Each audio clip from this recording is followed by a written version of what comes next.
So shall we? Yeah. Shall we do it? I mean, please. It's like the thing that I've been looking forward to for the The last, moment 90 that minutes. everybody has been waiting for, Dancing with the Stars. So let's just remind everybody that you and I, we do a podcast about reality TV and Bachelor Nation specifically. We don't watch Dancing with the Stars. But since Dancing with the Stars is owned by the same parent company as the Bachelor Nation, sometimes we get Joey and Jenn and other Bachelor Nation Yeah, people get a on the show. crossover. Yeah. And that's when we must do a crossover. So we can't just do two people. So we had to pick a third. The third contestant is Danny Amendola. Why? As everybody remembers at this point, because I'm a New England Patriots fan. And thus, he is going to be our third. And it's a good barbell because we've got, just from a macro level, we've got an excellent dancer, we've got a mediocre dancer, and we've got an atrocious dancer. And thus, we can really, really see the whole gamut of what we're dealing I with. mean, I looked up the scores. We haven't discussed the performances. I think that you are going to be surprised to know the scores. Yes. So to remind everybody, I don't actually watch the show. I watch 1 minute clips on YouTube. I don't watch the scoring. I don't hear the judges' commentary. So what you're getting is strictly my opinions. And to remind everybody as well, Amy and I are amateur ballroom dancers. We have been for about 12 years. We have won some amateur ballroom dancing competitions. And thus, we kind of have a clue what we're talking about. So shall we get into it? Yeah. Who do you want to start with? Let's start with the theme, Disney theme, which, since both these stations are owned by Disney, seems appropriate. We did a Disney themed one. We did a what's the Belle and the Beast? What's that? What was that Beauty movie and the called? Beast. Beauty and the Beast. You wore this Yeah. beautiful yellow, little yellow dress, and I wore a yellow tie with a whatever Blue I wore. I don't shirt. remember. Yeah. Yeah, blue shirt. It was Yeah. We did a bolero to Tale as Old as Time. yeah. That's still one of my Or Beauty and favorite. the Beast. I don't know the exact name of the song. Yep. So there's one of my favorite steps that we ever did was this spinning step. It was a beautiful step. We've only ever done it in that one routine. Still to this day, one of my favorite steps we've ever done. But going to our three, shall we start with Jenn this week? Yeah. Yes. Okay. So Jenn performed a rumba to Kiss the Girl from The Little Mermaid. Mm-hmm. Nice little remix of that song, right? I actually Yeah. really like this version. I liked it too. Yeah, I mean, last week I was very critical. I hated all three songs that all three of them did. This week, it was a great little remix. What did you think of the performance? The fog, rolling in? Yeah. Why was Okay. she So I combing her watched hair it. with a fork? Is that from The Little That's Mermaid? a dingle hopper. Yeah, that's Okay. definitely from the movie.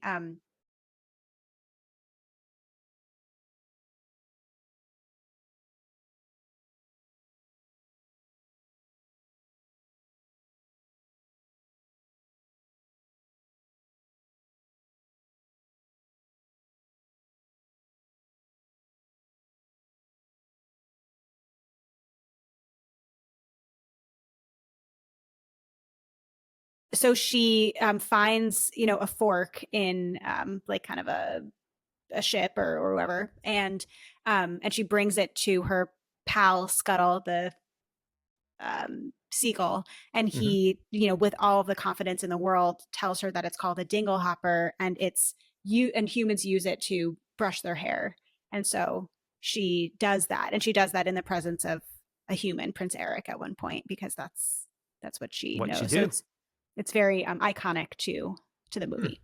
Okay. What did I think of this performance? So I watched it like right when I got up at like 5 this morning, and then I watched it a little bit later. My first pass through, I thought the beginning half was really beautiful. I thought that she had really nice lines. I thought that her hip movement was great. And then it seemed like she kind of lost her footing a bit. Like she didn't feel like she had control of her feet. It felt like she was kind of being dragged along a little bit or lost her balance. But she started strong, and then I felt like she had a shakier finish. When I watched it the second time, I had a much more favorable opinion of it and thought that she did a better job than I initially thought. But I think part of me truly was biased because of the song. And Uh, yeah, that's my initial thought. Okay. I um I thought the routine itself was not particularly technical and I thought it was boring. I thought Mm-hmm. the best part was the actual song itself. I agree that she started strong and then there was like this sort of um inside turn into kind of a shadow, not really a shadow Yeah, position, but that's and when it fell apart. that's exactly, you could tell she lost her footing and lost her Yeah, step and she never quite recovered after that. yeah. I do agree that she had good lines. Oh, go ahead.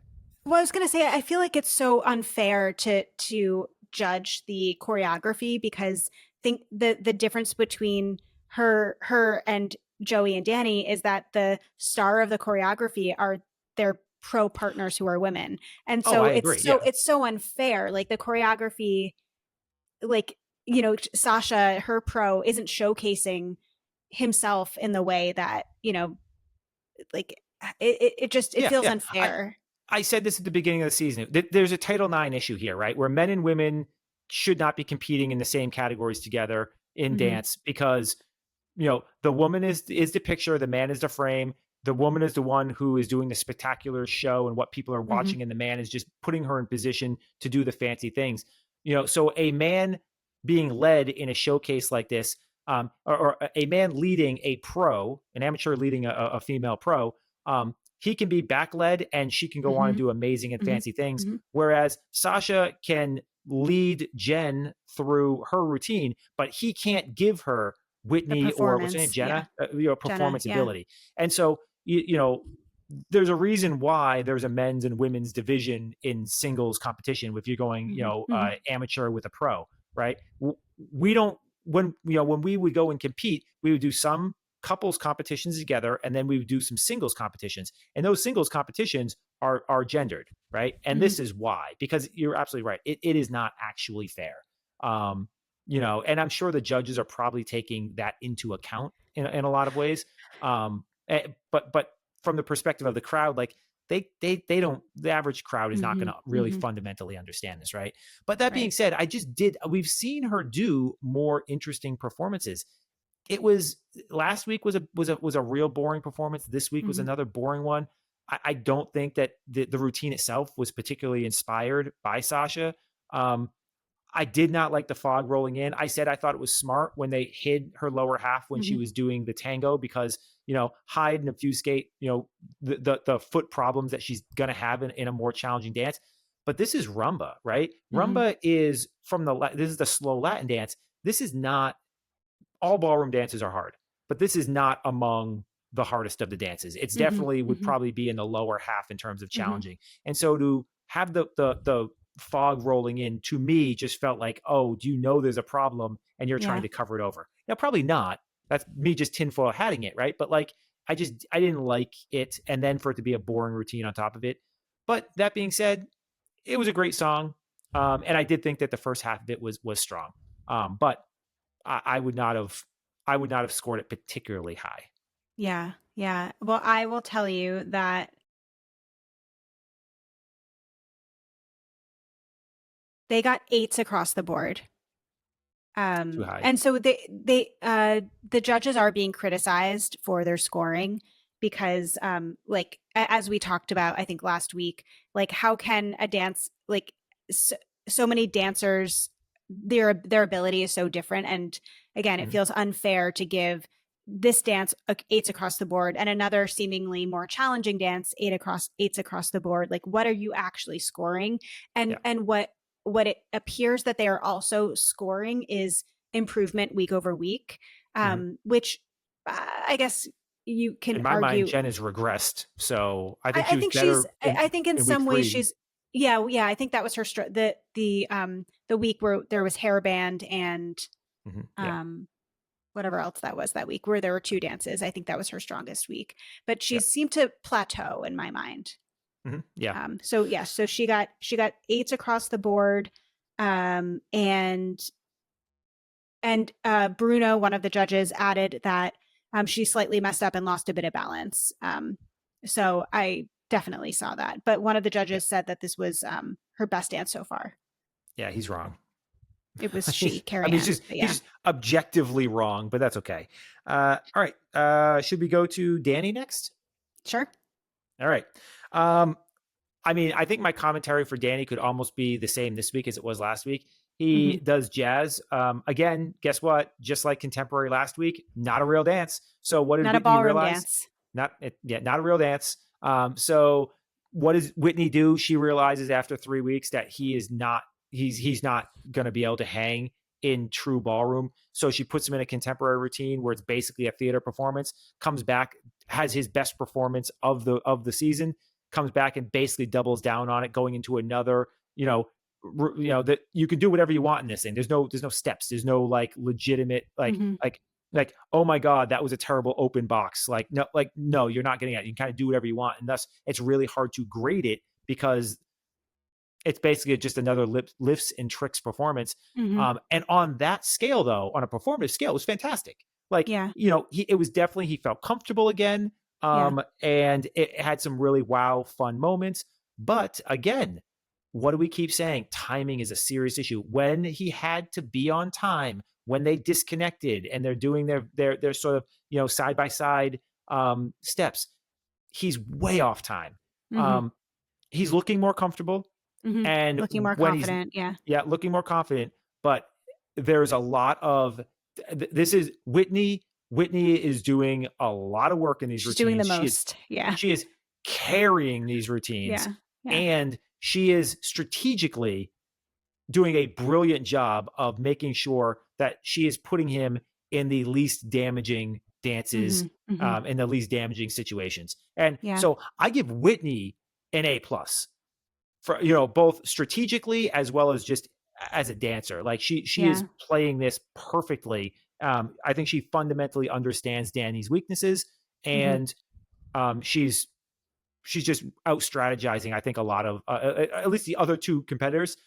She's out strategizing them. Um, you know, Hmm. so yeah. But Yeah. again, I will give Danny credit. Like it was a fun routine. Like Hmm. it looked fun, regardless of the fact that Whitney was carrying it, ignore the timings for a second. There was some good lifts and tricks in there. It was fun. Yeah, it was very cool. So they performed to Bye Bye Bye from Deadpool and Wolverine, which we've both not seen. Apparently, they incorporated the movie's fight sequence into the dance. And so like it was able to emulate parts of that movie, which is cool. Mhm. Uh another judge referred to it as martial arts with the stars, like that's what it looked like. But that there he got 3 9s, like he got, I think, the highest score of the night.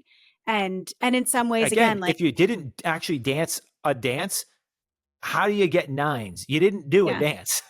But okay, Yeah. But whatever. I mean, and maybe this is, I'd be curious to see what they do next week. Like now, Danny, with this added confidence of 2 really strong weeks, like Mhm. 2 weeks in a row with the highest scores, or highest scores, like, what might that mean? Yeah. I think they're also coming off of, they, Whitney specifically went viral for that leg, um, move where she was Oh laying yeah, on the yeah. ground. For last week you're talking about, And yeah, yeah, and how many people, it's all insane. over the internet, people trying to recreate it. So I think Good luck. they're Yeah, both riding this high, right? yeah, And yeah. so, with the added confidence, I wonder how that might show up in a more traditional ballroom dance next week. So you know what Whitney's step last week was like? So there's a wide receiver in the NFL, right? Odell Beckham Jr. This guy had this amazing one-handed catch. It was like this long bomb, one-handed catch in the end zone that you just think like no human being would ever be able to one-hand a catch like that. And he went viral. He literally made his entire career off of this one catch. And now, like almost probably a decade ago, that was every single wide receiver in college and high school, they literally now practice one-handed Mm, catches because of that one play in the NFL. That's hmm. sort of what it feels like with this Whitney thing. It's like I just feel like it's like, oh, people are gonna like practice this type of thing Yeah, because it's yeah, so it's cool. beautiful and so Yeah. impressive and so cool. And it just feels like something where if you work and work and work, you will eventually be able to do it. You just have to build up the core strength and build up the thigh strength to do it. That's sort of what the Whitney thing feels like for me. Like I could see like 5 years from now, we see a whole bunch of people do it, all doing the Whitney, so to speak, right? Mm. Um, yeah. Yeah, Literally, that was Odell cool. Beckham Jr.'s catch, that one catch, changed the face of wide receivers in the NFL Mm, for a decade. wow. I'll have to So look it up after. yeah. All right, Joey.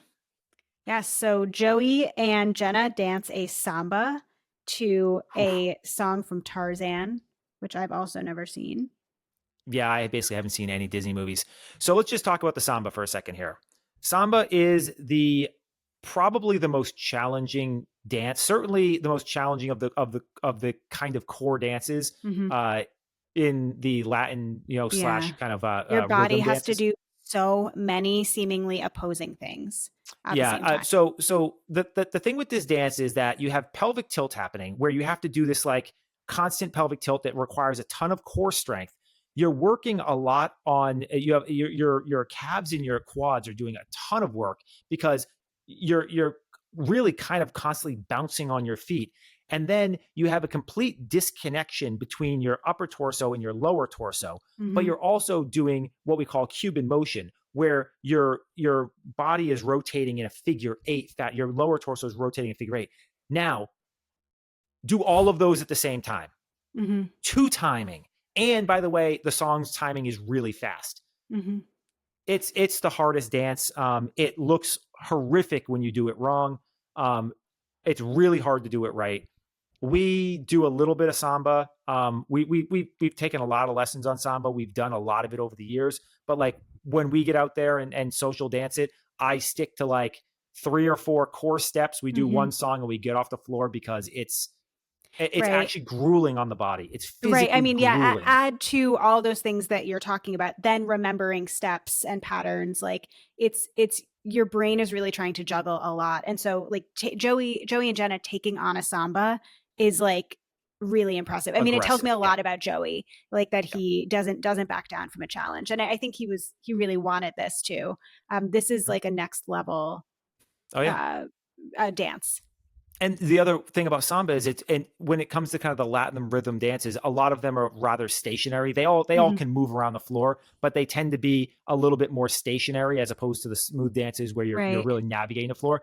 Samba is um the single rhythm or Latin dance that actually is really moving around the floor. Like Right. you Many move many around the of the Latin floor dances are what's referred to as slot dances, where you're essentially like staying in a tight, slot. contained. Yeah, yeah, Yeah, in a like you're moving essentially in a row back and forth. yeah. You're not taking up that much room. And think about it, like in for those dances, like they're for like nightclubs for small spaces, and so you're really staying really close in one spot. To take up the floor is just not possible. But yeah, samba is like just an expansive dance in so many ways. So Hmm. it's so much to navigate mentally and physically. Yep.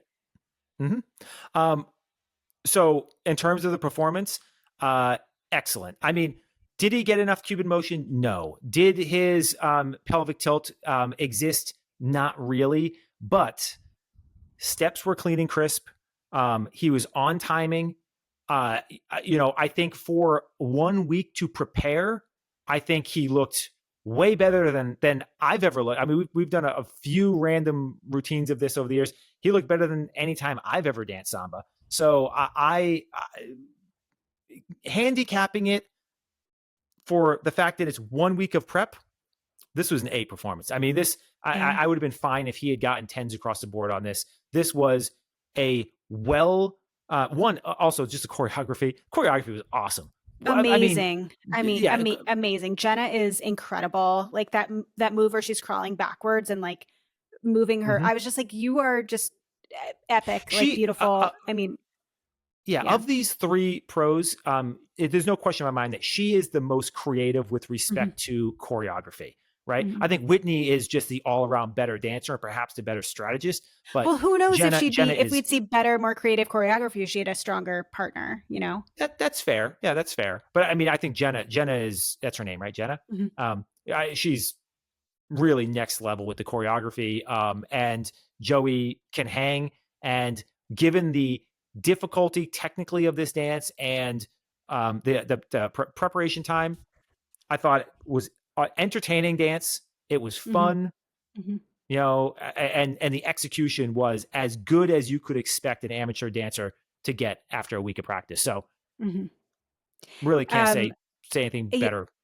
yeah, I thought the performance from both of them was great, like, really got into character. Joey does have a lot of musicality, which I think is Hmm. cool to see. Again, something I wasn't really expecting from him. And when Hmm. I think about the biggest concern about him being the Bachelor was that, like, he was kind of like a wet paper bag. Like, we didn't really get to see a lot of Hmm. personality. Like, he just continues to surprise me in the best way possible. Like, I was not expecting this from him at all. So I thought that was great. Yeah, choreography was great. He did a great job. I agree that I was like looking to see a little bit more of the motion that I would expect from Samba, but like considering he's never done this before is great.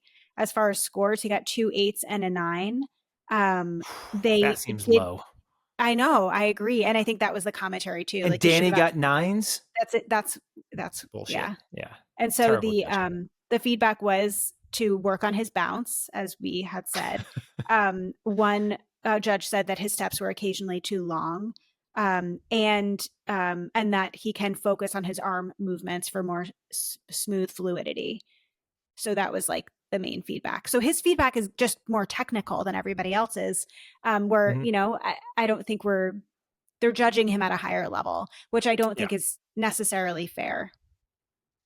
Yeah, but we see this all the time, right? Yeah, I mean, yeah. we'd go and do group classes all the time, and the instructor would come around and they're like, "Oh, hey, you over here, just get that arm up a little bit." And then they come Yeah. over to us and they're like, "No, you must do all of these things," and yanking on us and pulling and Mhm, twisting. And it's mhm. like, so I do think that I do think it's important. Like they shouldn't be a race to the bottom, right? If somebody is clearly better than somebody else, and you can give critical feedback to them that they're willing to take and accept, and they can improve, then you should give it, right? And if somebody Yeah, is not capable or not at the level where they can execute on more technical stuff, then you should, give feedback that is actionable. Like feedback in any situation, feedback should be actionable. If your feedback is mhm. not actionable or attainable by the person, then it's no longer feedback. Now it's just criticism, right? Yeah, And yeah, true. that's I think the big, when people say like, "Oh, I was just being honest about somebody's deficiencies or how somebody sucks," it's like, no. Like the defining difference here is if what you said can be true and can be harsh, but if it's outside the scope of the capability of somebody to take that information and improve upon themselves using that information, then then at that point you're just a jerk, um, and you're just being critical, right? And I Yeah, think that's like the difference. If the judges were to give that level of technicality to Danny, there's yeah, nothing it's Danny can not do. Danny's fair. not at Yeah, that level, right? yeah, But at the same time, if they dumb down the criticisms that Joey's getting to what they would give to Danny, like that's not doing Joey any good yeah, either, yeah. right? Joey We're wants to not get better. all, Yeah. yeah, we're not all equal Yeah, in I all think I guess things. I'm more sensitive to it because there are eliminations. Like there is I don't know how much America is influenced by the judging when they're casting their own votes, but maybe the America thing is more of a popularity contest. I'm not sure. I truly don't like Well, in understand. the few seasons that we watched of American Idol, it seems to me that America does not care what the judges think. That may be true. Mhm.